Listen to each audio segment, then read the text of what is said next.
Welcome to Hardware Addicts, a proud member of the Destination Linux Network. Hardware Addicts is the podcast that focuses on the physical components that power our technology world. In this episode, we're going to cover Intel taking the fight to AMD. And in our brain filler, we're going to discuss thermal paste, why it's important, and how do you maintain it. And then finally, Wendy continues her segment called Camera Corner, where we will learn about sensor sizes. So many of you have commented already on how much you love the first Camera Corner segment. So that is awesome. And if you're tuning in for the first time, please make sure to go back and listen to episode 3, where it all starts. So sit back, relax, and plug in, because Hardware Addicts starts now.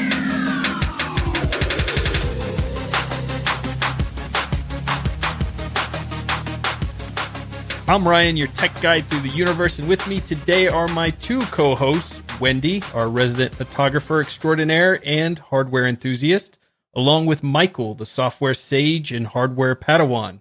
So let's find out what everyone's been up to this week, what kind of tech adventures you've been going through. So Wendy, how did you feed your addiction?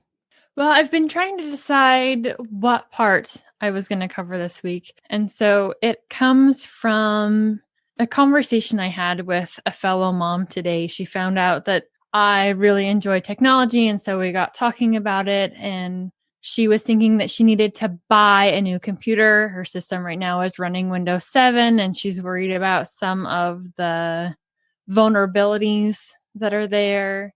And as I was talking to her, I brought up the fact that while new software or new hardware is absolutely amazing, sometimes we can still use the existing hardware we have. And I told her that I can bring over a laptop with Linux on it and show her what it looks like and save her some money and not have to be buying new hardware. They could keep the existing hardware they have and make more use of it. Absolutely. And plus you have, if you're talking about, they had a laptop in this case, right?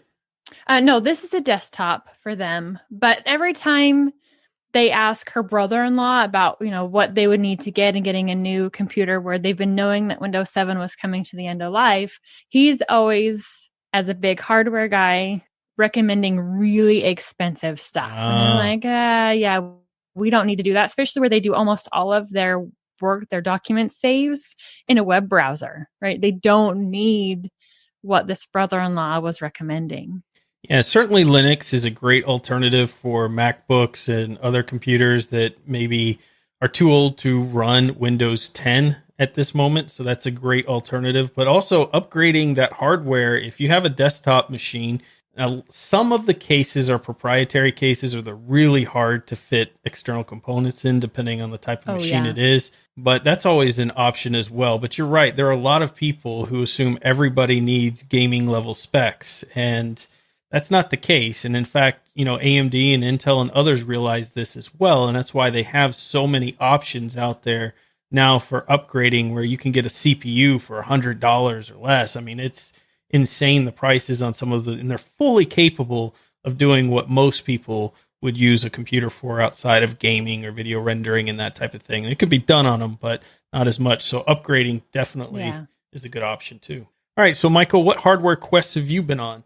I have been doing something where I've been compartmentalizing my workflow and my system in general.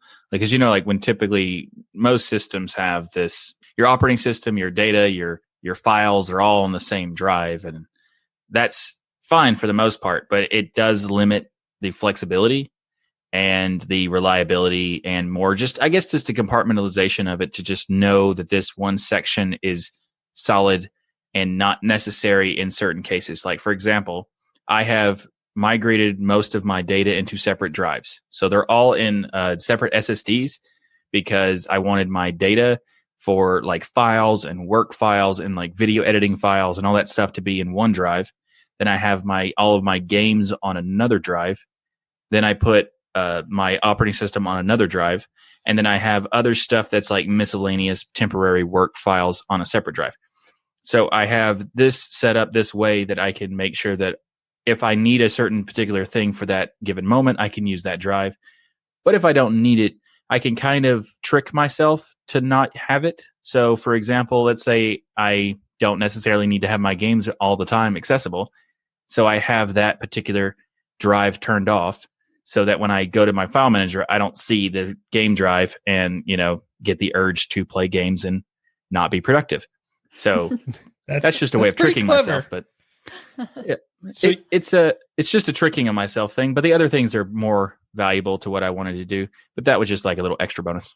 I like that. A lot of people are separating their games specifically aside from their standard main drive. And this has to do with the convenience. Number one, if you're ever reloading a new OS or anything, games take some of the longest to download out of everything. And number two, if you're using SSDs like you are in your case, you're really not going to take a speed hit at all by having them moved over, because some people will keep their games on their main drive because that's the only SSD, for instance, that they have, and there's a little bit of a performance boost, at least in opening the game and running the game initially with having an SSD, say, over a spinning drive. So that's actually an interesting point, because when you're saying that, like, I actually used to have the games on a separate drive, but it was a spinning hard disk, and it took a lot longer to load things, and it took a lot longer to do various different game related stuff. And I moved it to an SSD, and you can't even tell the difference now. It's awesome. That's fantastic. Yeah, absolutely. So I've been doing that. And I also wanted to point out, because like, how you're saying the different cases have different specific proprietary approaches to certain things, or they can't fit certain stuff. I noticed something that isn't necessarily important, and most people would never think about this, but this case is beautiful for what I want it for, because it has two optical drives or two optical bays, I guess. And this is I've seen a lot of cases now that have no optical drives at all, no 5.2 or whatever. 5.25. And yeah. And it was and I think that that's kind of disappointing, because there's something I found that it's called the Flexi Dock, and it allows me to have all of these different drives in a single dock that has individual power buttons for each drive. So when I say I turned off the game drive, I just turned it off from that Flexi Dock, and then the rest of the system is good to go without having to, open the case, take off the side of the case, or whatever. So to explain this to folks, it's a docking station. There's some that take up just one 5.25 bay. There's some, I think, that take up to two of the bays, and you would put your hard drives in there, and you would connect your SATA cables into that bay instead of going directly to the drive. And right. in that Flexi Dock, you basically have, some of them have the ability just to eject. Some have ability to have power buttons like the one that you have. You have all your drives, and if you're not using something, or maybe you're installing a new OS and you're afraid it'll override another drive, you could just eject your drive with all your data on it, so you don't have to worry about it ever overriding.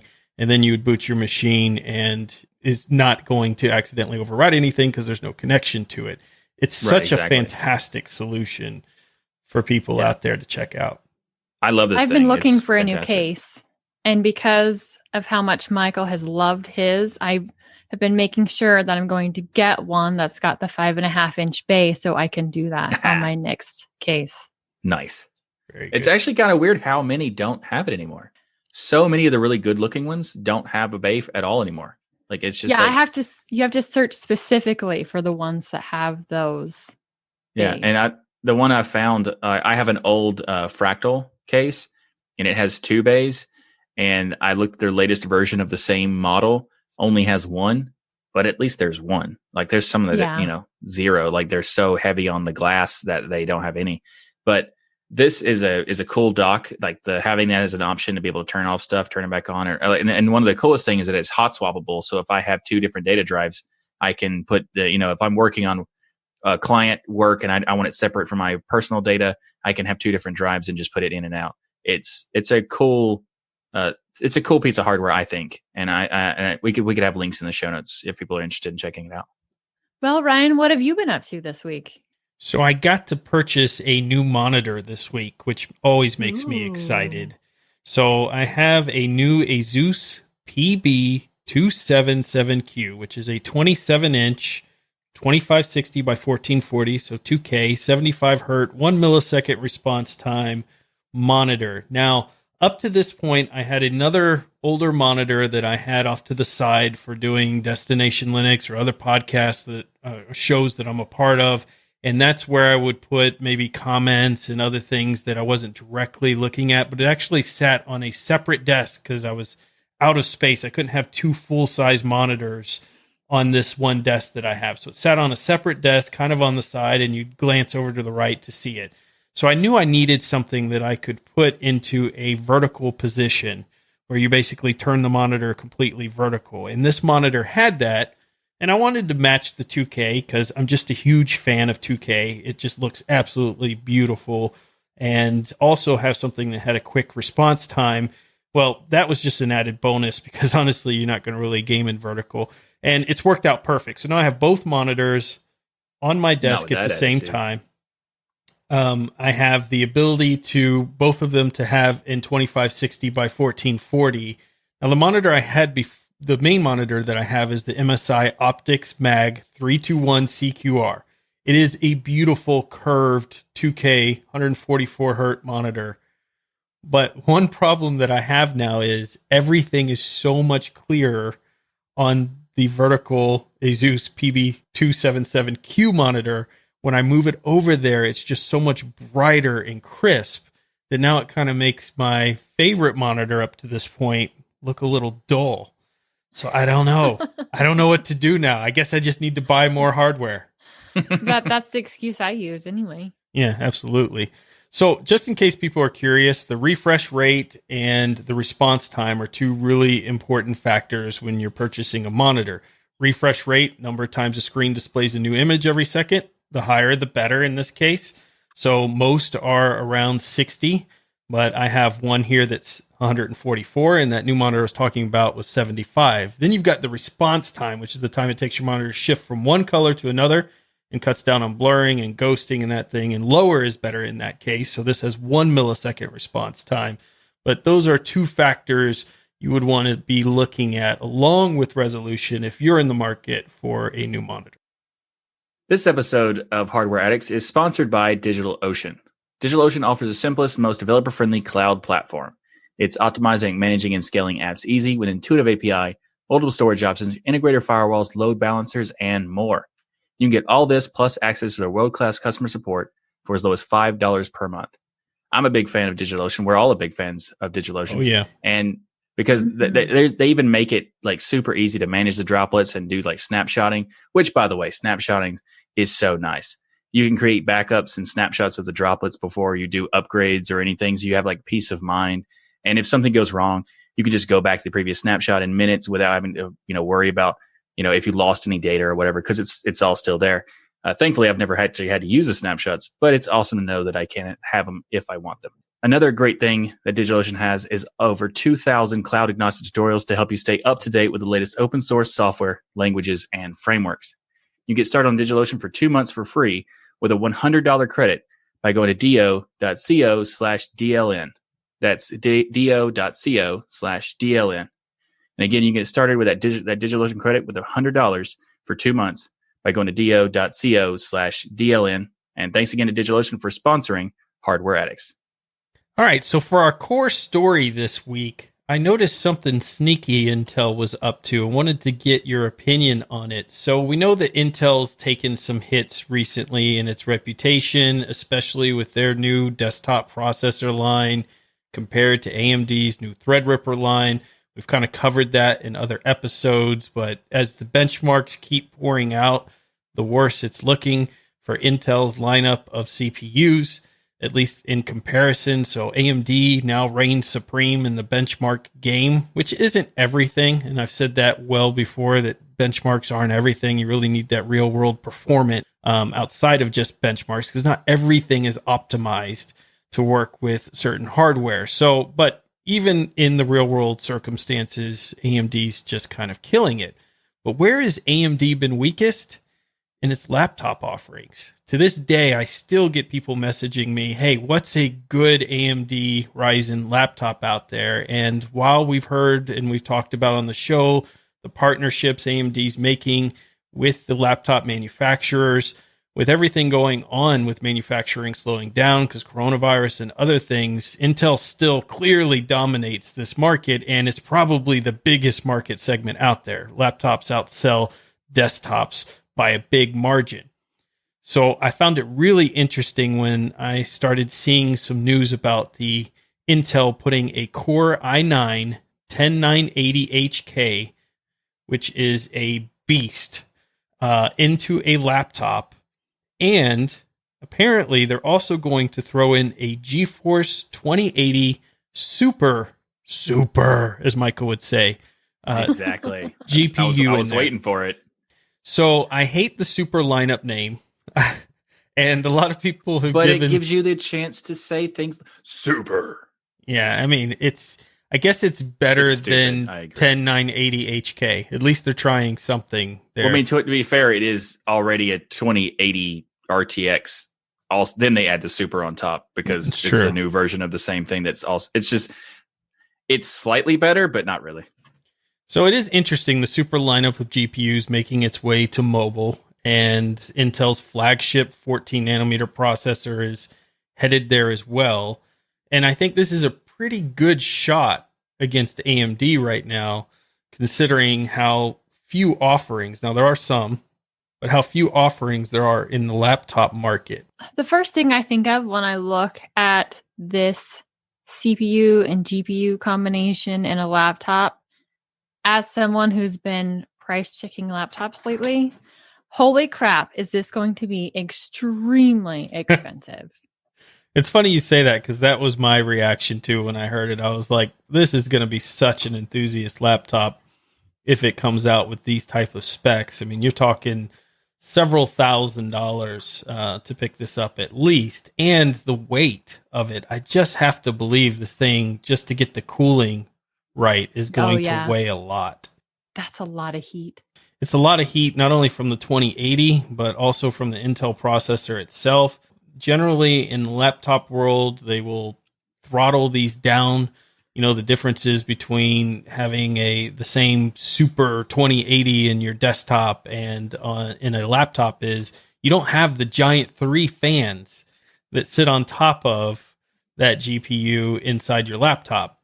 So they have to do a lot with piping. They have to do a lot with the fans that they do have and how they basically architect or construct the cooling within the machine to make it as efficient as possible. And they'll generally throttle it down quite a bit, which is why you're always going, somebody with a 2080 Super in their desktop is going to be much faster than the 2080 in the laptop. And that's generally what causes that. Now, this is also on the heels of AMD getting ready to release its 4000 series of CPUs, which is 8 cores, 16 threads, 7 nanometer. We know how much we love that. 4.2 gigahertz and up to 12 megabytes of cache. And get this, all at a 15-watt TDP.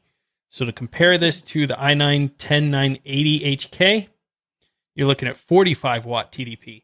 And that wattage creates heat. And that heat you have to get rid of somehow.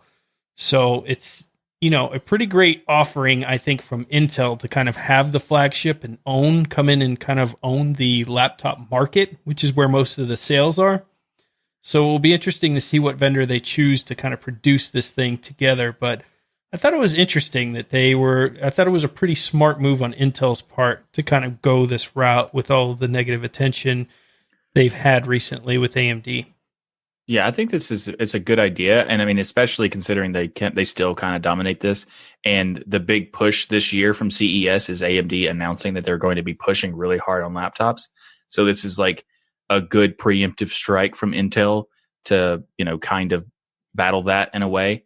But when you are talking about the heat, just like the heat that's going to be generated, the power of these different pieces and how expensive it is, this is going to be like massively battery draining too, right? Oh, yeah. Absolutely. Yep. This is a big issue with gaming laptops is, the bigger battery that you put in it, the more weight you're going to have. So there are gaming laptops that get decent battery life. They weigh a ton. They're huge. They're really desktop replacements. The thing I don't like about laptops being desktop replacements is that a lot of people won't go in and try to upgrade or repair their laptops, and it's possible, but not in the same way they do with their desktops. So you have all this beautiful hardware, and after a couple of years, if something goes wrong, or maybe the GPU goes out, people throw it in the trash, or it just ends up sitting in a closet forever. Desktop, you're more likely to upgrade in those type of things. So I'm not a huge fan of looking at laptops as a desktop replacement. In some cases, it makes sense, but I would rather recommend people go out and build a gaming desktop and then just have a light, laptop for taking around and maybe doing some lighter gaming and activities on it, just because of the upgrade factor alone. That's actually definitely a great point. That's exactly what I do. I learned my lesson the hard way because I bought a gaming laptop, or what is it? Yes, it was a gaming laptop. It was a desktop replacement laptop, and it was really bulky and it had all the things, but the battery life was just trash. And this was years ago, but I still have that laptop in my closet, just as you said, because I switched to doing a desktop and having my laptop being like a secondary travel thing. And it just makes more sense because I'm also not using it that much. So why, also I think that the most important thing about a laptop is that this is good that they're doing this in terms of like business decision. But I always looked at laptops as being like very uncomfortable to use for any reasonable amount of time, because you have the keyboard up really weird and awkward to type and see the screen in a position that's normal, or you're looking down, cricking your neck for hours. It doesn't seem like a practical thing anyway. Yeah, I think people who use it as the desktop replacement will generally get a dock or something and have the external monitors and stuff there.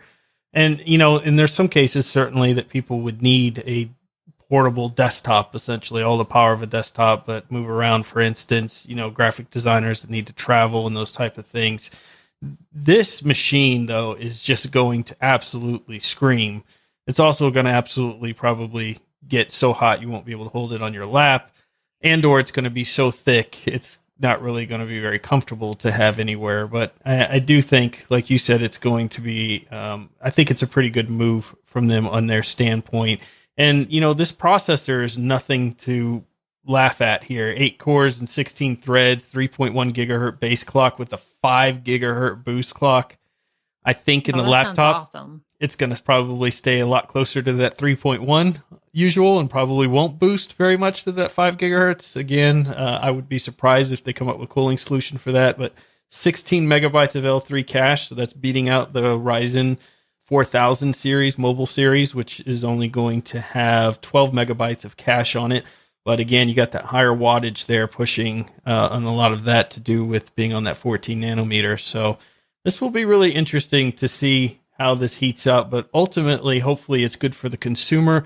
Although if you're looking at buying hardware, I really recommend you start picking some stuff up now, because with the coronavirus and the impacts it's having on suppliers, you can expect, I know I talked a few episodes back about RAM increasing when you were talking about doing a hardware buy, Wendy. I think everything is going to increase in price. And what happens is retailers will start gouging on the prices. So even if they're getting it for cheaper because supply is so limited, they're going to keep raising the prices. We saw this especially during the Bitcoin mining gold rush.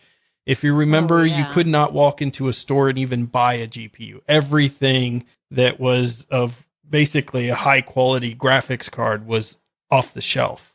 It was impossible to find, and people were paying $400-$500 over retail to pick up some of these cards. And I think we could be right back into a similar situation for a while. You should have hit buy, Wendy.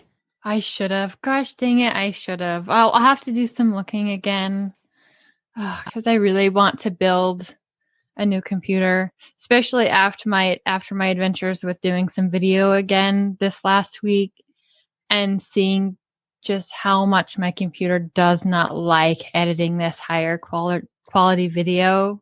Yeah, makes me wish I would have built that system. Yeah, well, you still have time. Hopefully it hasn't hit the prices yet.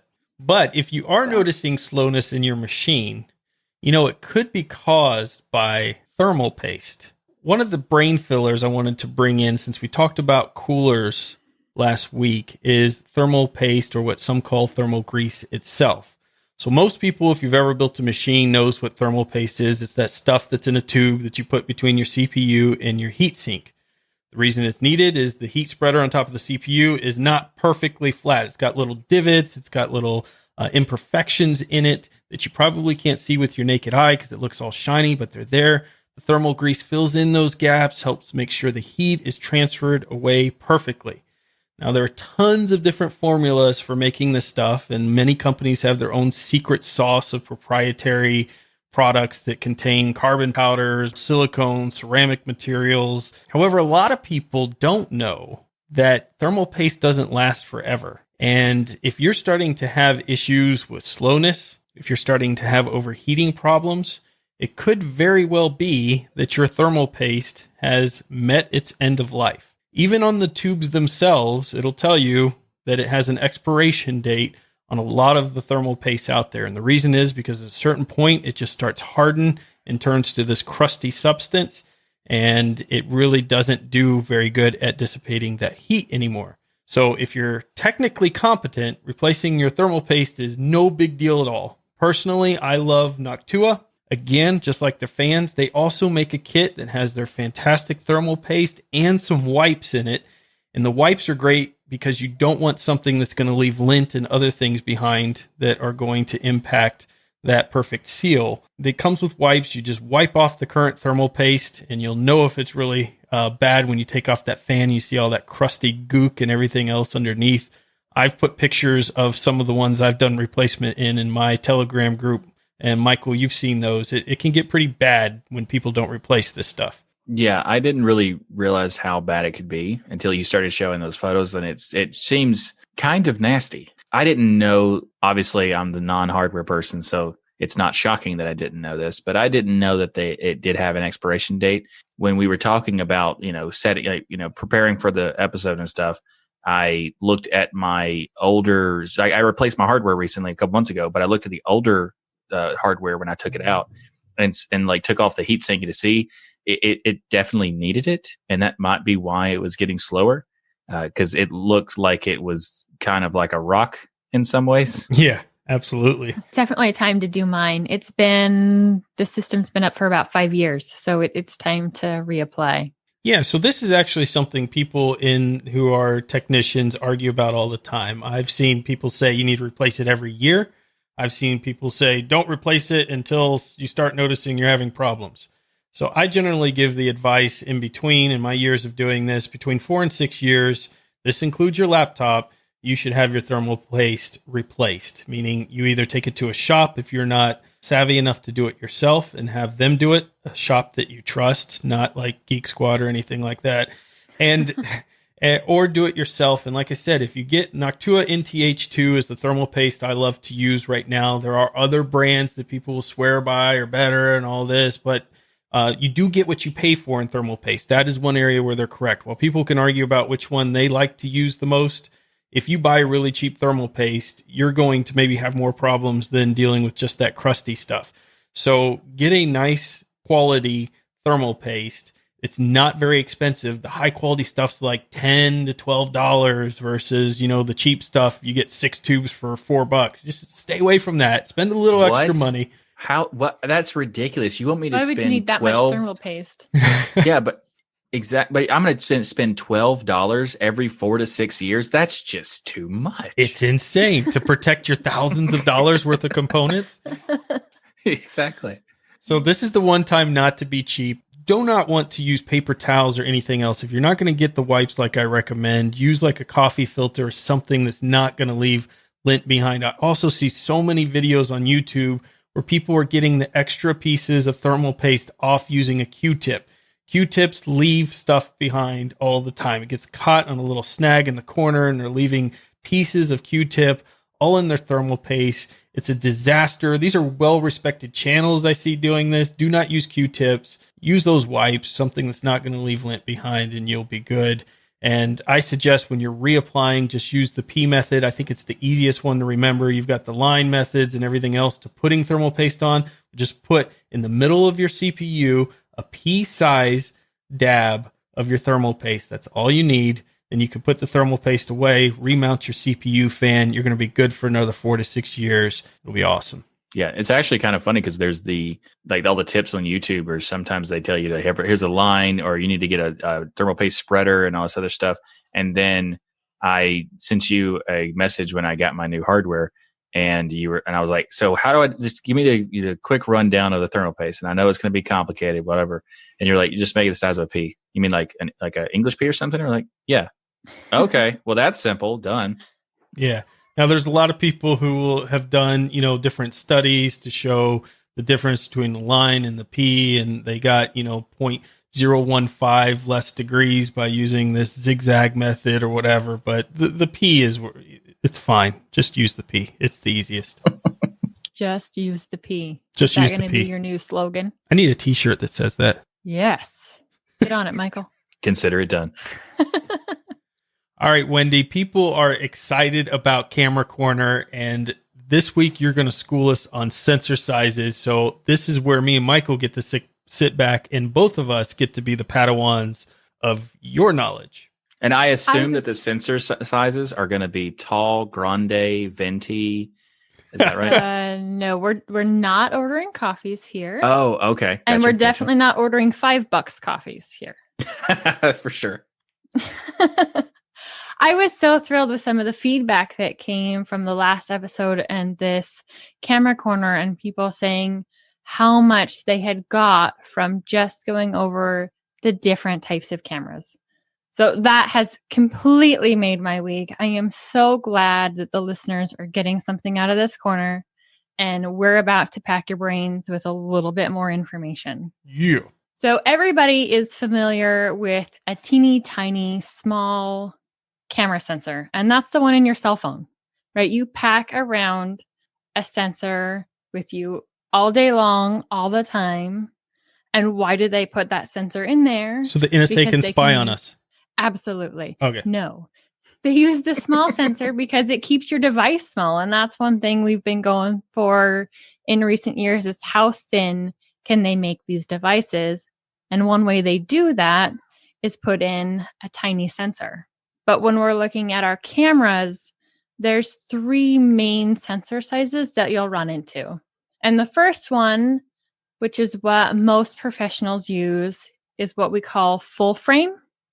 And this term comes from the 35 millimeter film. So if you were to pull out some film and look at the size of each image, that is roughly what the sensor size is in a full frame camera. It's 36 by 24 millimeters. Next size down would be a crop sensor, or also called ASPC. Now, for most companies, this would be a 23.6 by 15.6 millimeters, but they're actually just a little bit smaller in Canon with a 22.2 by 14.8 millimeters. The smallest that you'll get in most of the cameras you'll find is called a micro 4/3. It's 17.3 by 13 millimeters. Now, what does all this mean? If you're going to buy a camera and you see it's got a crop sensor in it, what does that mean for you? Well, the larger the sensor, the more light you're letting in to hit that sensor. You have to have a lens that's bigger in order to cover that sensor. So in order to see everything on that lens, day to day, our normal view would be considered a 55 millimeter lens on a full frame sensor. So when I look at some of the advertising, say for the new iPhone 11 Pro Max, which was supposed to have this professional quality camera inside of a iPhone, and I was looking at the specs just now, and it showed 26 millimeter sensor, but then it says the word equivalent, which I think is really interesting. So is this something that helps with when you say letting light in, is this something that helps with low light shots that you're taking? And some of that really depends on the lens you're using, and it depends on the technology of the sensor. So we can take a sensor from 10 years ago and compare it to the sensor of today, even though they'll have the exact same megapixels, because of the increases in technology, you will actually get more detail from the newer sensor, even though megapixels are the same. Interesting. And field of view is definitely different when you're looking at different sensors. I mean, most people are like, what does that mean? Well, if you use an ultra wide lens, you're going to see a lot. Sometimes you get a lot of distorted effects. And the lenses you buy will differ for what sensor you have. So if you want your normal field of view on a crop sensor, that's what the middle ground or entry levels for a lot of DSLRs are this crop frame sensor. And you're going to want to see something that is in your normal field of view as you're just looking at the mountains or you're looking at your kids. You're going to want a 35 millimeter lens. But if you go to get a full frame sensor on your camera, you're going to want a 50 millimeter lens. So some of those choices vary on what that sensor is going to see based on your lens. So is this a situation where camera companies try to maybe take advantage of people who don't know about sensor sizes and get them to, hey, all the specs look just like that, Canon I saw, and I'm going to pick this up, but they're really putting cheap sensors in? You're going to have a cheaper camera overall if you have a cheap sensor. And there's a lot of places that look at different cameras and show you what images look like when they're finished. You have to be careful with some of those websites, though, because the lens you put on it affects your finished image. So your sensor isn't everything. The lens you put on top of that sensor makes a huge difference as to what your picture will look like. So if you can only afford a camera with a smaller sensor, don't worry about it. Spend the extra money and get better lenses, because overall, you're going to have better image as a result. Higher quality glass always trumps the larger sensor. Nice. Good to know. Like you said, for the DSLRs, the crop sensor is like the standard kind of thing. Is there, the mirrorless have the same kind of standard? Yeah. You can get anything from a micro four thirds to a full frame in any of the mirrorless cameras. Okay. Just as you would in even the point and shoot, that extremely high priced point and shoot that I talked about last week. Michael's still shocked about that. Still shocked. I've mentioned that multiple times throughout the week. That one has a full frame sensor and it has a very large sensor. Okay. I guess that explains why it's $5,000. Yeah, that definitely Sure. overall increases the price because you're putting more money into the part that is capturing all of the data. Another thing that we need to just kind of touch on is dynamic range. And dynamic range is how much detail you're getting in some of those shadows and bright areas. So larger pixels. So if you have a full frame that's 26 megapixels and a crop sensor that's 26 megapixels, the pixel size is going to be larger on that full frame. It has the ability to let more light hit each one of those sensors. And as long as that sensor, like newer ones do, supports a wider range, it is going to give you more details in those shadow areas. So that's one thing to note. If you're looking at older cameras, the sensor quality is not going to be as good. So it may not support as much dynamic range for the same amount of megapixels as a newer camera will. Nice. So if I'm going shopping and I want to pick up a decent camera, what size sensor would I be looking for on the box? I'd say for most people, a crop sensor is absolutely fantastic. The micro four thirds they make are a lot smaller, easier to pack around, but the size of a crop sensor in like your mirrorless cameras, they're so easy to hold and carry with you that for most people, I think you'd be great to go in that crop sensor range. Great for the price point and so much usability, variability. This is not necessarily related to like the exact megapixels and stuff, but like, is there a difference between what kind of sensor you'd want for video versus photos? No, I don't think so. For video, I'd be more worried about the lens you're putting on top of it to get the look that you want, to get the feel of your video. Are you doing something like an unboxing, or are you creating a movie type where you're wanting specific styles? That for me all comes into lens choice and not really sensor choice. Oh, okay, cool. Nice. Well, thank you for filling our brains again, Wendy. And do you have an idea of what we might learn next week? I think with all this talk about lenses, we should do a little bit in that direction. I cannot wait. That's awesome. I think people are going to love that. Thank you so much, Wendy. And that's it. Our 4th episode of Hardware Addicts is a wrap. Thank you all for listening to the show and sharing it with your friends and in the community. We love all of the great feedback we're getting. And this show brings you your bi-weekly tech fix. So if you're not all lit up on tech yet, then be sure to check out all the great content that we have on the Destination Linux network. Head to destinationlinux.network, not .com, .network, and check out all the great podcasts and YouTube partners available there. There is so much to fill your brain with each and every week. Remember, there's no such thing as too much hardware. Learn, build, innovate, and grow. I hope you enjoyed this super sensory, I don't know. That's a weird way of saying it. No, it was perfect. Totally flowed. Loved it.